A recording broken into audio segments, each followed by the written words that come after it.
¿Y si todo lo que el mundo cree saber sobre esta guerra fuera una mentira cuidadosamente construida? Mientras Donald Trump declaraba victoria, un solo movimiento en el estrecho de Hormuz revelaba una verdad que podría sacudir la economía mundial. Lo que está ocurriendo en esas aguas no solo cambia el equilibrio de poder en Oriente Medio, podría cambiar el precio del petróleo, la estabilidad global y la narrativa completa de esta guerra. Si quieres entender lo que realmente está pasando, lo que muchos medios no están contando, quédate hasta el final. Y si te gusta este tipo de análisis directo y sin filtros, suscríbete ahora al canal, deja tu like, comparte el video y escribe tu opinión en los comentarios. Tu participación mantiene viva esta conversación. El mundo acaba de enfrentarse a una revelación incómoda. No se trata de una exageración menor ni de una imprecisión típica del discurso político. Lo que ha salido a la luz apunta a algo mucho más profundo. Una afirmación del presidente Donald Trump que, a la luz de los hechos recientes, no coincide con la realidad sobre el terreno. Durante días, Trump aseguró ante la opinión pública internacional que Estados Unidos tenía bajo control el espacio aéreo de Irán. Según su versión, el régimen islámico había quedado prácticamente neutralizado, debilitado, desarmado y, en términos estratégicos, sin capacidad de maniobra. Incluso llegó a insinuar que Washington y Teherán podrían terminar cooperando en la administración del estratégico estrecho de Hormuz. Sin embargo, mientras esas declaraciones recorrían titulares y conferencias de prensa, la realidad en el mar contaba una historia muy distinta. En ese mismo momento, un petrolero cargado de crudo atravesaba el estrecho más crítico del planeta y, para hacerlo, según diversas informaciones, pagó $2 millones. No a Washington, a Teherán. Ese dato, por sí solo, introduce una pregunta incómoda en el debate internacional. Si Estados Unidos controla efectivamente la situación, ¿por qué los barcos están pagando a Irán para cruzar? Para comprender lo que está ocurriendo, es imprescindible revisar el contexto. El 28 de febrero de 2026 marcó un punto de inflexión en la política de Oriente Medio. Ese día, Estados Unidos e Israel ejecutaron una operación militar conjunta sobre territorio iraní. Fue una ofensiva que alteró de manera profunda el equilibrio regional. La operación tuvo además una consecuencia política de enorme alcance: la muerte de Ali Jamenei, líder supremo de la República Islámica durante décadas. Con su desaparición, el régimen iraní quedó súbitamente privado de su figura ideológica central en medio de bombardeos, tensión militar y una crisis institucional evidente. En numerosos círculos políticos occidentales se interpretó aquel momento como el principio del fin para la República Islámica. La lógica parecía sencilla. Sin su líder histórico, bajo presión militar y con una economía castigada por sanciones, el sistema político iraní terminaría colapsando desde dentro. Pero esa lectura, como ahora empiezan a admitir algunos analistas, pudo haber sido un error de cálculo significativo, porque lo que ocurrió después del 28 de febrero no fue el colapso de Irán, fue una adaptación estratégica, una mutación política y militar que pocos en Washington anticiparon. El régimen, huérfano de su líder pero no de su instinto de supervivencia, tomó una decisión clara: convertir el estrecho de Hormuz en su principal instrumento de poder, y esa decisión, lejos de ser simbólica, ha tenido consecuencias tangibles para la economía mundial. Antes de la crisis, aproximadamente 130 embarcaciones cruzaban diariamente ese estrecho. Petroleros, buques de carga y gigantescos tanqueros transportaban por esa ruta cerca del 20% del petróleo que circula en el planeta. Era un flujo constante, previsible y relativamente estable. Hoy la situación es radicalmente distinta. En los 26 días posteriores al inicio del conflicto, menos de 100 barcos han atravesado el estrecho en total. No 100 al día. Menos de 100 en casi un mes. El tráfico marítimo ha sufrido un colapso cercano al 95%. Y ese dato plantea una cuestión clave que rara vez se formula abiertamente en los grandes medios occidentales. Si Estados Unidos controla la situación, como afirma Trump, ¿Cómo es posible que sea Teherán quien determine qué barcos entran o salen del Golfo Pérsico? Aquí aparece otro elemento fundamental.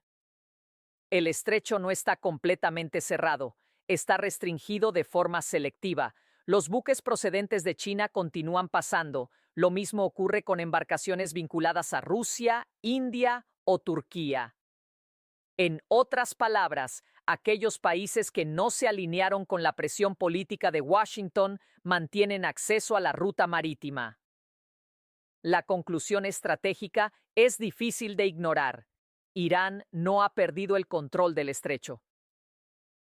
En la práctica, sigue siendo el actor que decide quién navega y quién espera. Y precisamente en ese punto aparece una declaración que ha sacudido los mercados energéticos internacionales. Según explicó Aladin Boroujerdi, el razonamiento dentro de Teherán es bastante simple. La guerra tiene un coste y alguien debe asumirlo. En ese contexto, el legislador habló de una cifra concreta, $2 millones por embarcación para atravesar el estrecho de Hormuz. No se trata de una cantidad simbólica. Es una cifra diseñada deliberadamente para tener impacto, lo suficientemente alta como para afectar a las grandes corporaciones energéticas, lo bastante significativa como para influir en economías enteras que dependen de esa ruta marítima y lo suficientemente estratégica como para recordar al mundo quién controla realmente ese paso. Sin embargo, lo que ocurrió después ilustra a la perfección cómo funciona la geopolítica en su forma más pragmática. Horas más tarde, el gobierno iraní salió a matizar aquellas declaraciones. A través de canales diplomáticos, se afirmó que las palabras de Boroujerdi representaban una opinión personal y no una decisión oficial del Estado. Según la versión formal, el estrecho sigue abierto al tránsito internacional, pero la matización venía acompañada de un detalle revelador. El paso continúa disponible para los aliados de Irán, particularmente para aquellos países que no se han alineado con la política exterior de Washington ni con la posición de Israel. Es decir, aunque oficialmente no existe un peaje anunciado, sí parece existir un sistema de selección, un filtro político que determina qué embarcaciones pueden cruzar y cuáles deben esperar. Y lo más significativo es que, según diversas informaciones, al menos un petrolero ya habría pagado para atravesar el estrecho. Ese hecho, por sí solo, establece un precedente. En geopolítica, los precedentes suelen ser mucho más importantes que las declaraciones oficiales. Naturalmente, esta situación ha provocado una reacción inmediata en Washington. El presidente Donald Trump, que había prometido resolver el desafío iraní en cuestión de semanas, respondió con un ultimátum.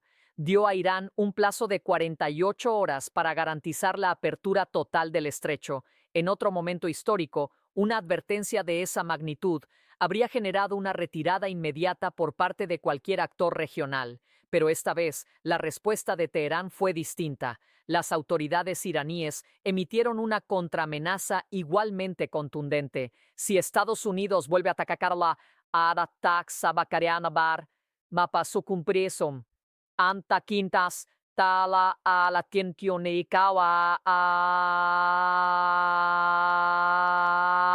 el estrecho se cerrará por completo, no parcialmente, no de manera selectiva, totalmente. Además, Teherán dejó entrever otra posibilidad aún más preocupante para los analistas de seguridad: ataques contra infraestructuras críticas en el Golfo Pérsico, incluyendo centrales eléctricas y plantas desalinizadoras de las que dependen países como Arabia Saudita, Emiratos Árabes Unidos y Kuwait.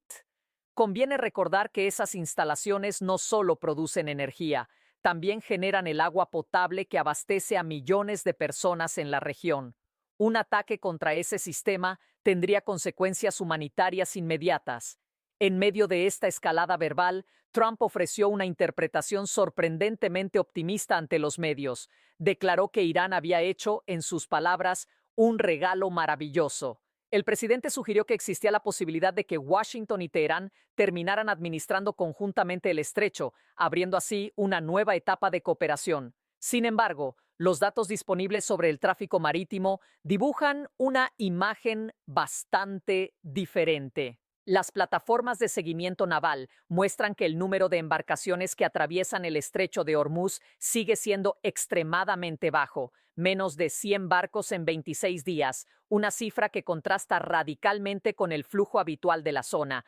A esto se suma la información sobre pagos puntuales para garantizar el paso de determinados buques. Si esas informaciones se confirman, el escenario deja de parecer una oportunidad diplomática y empieza a asemejarse más a una estrategia cuidadosamente diseñada por Teherán.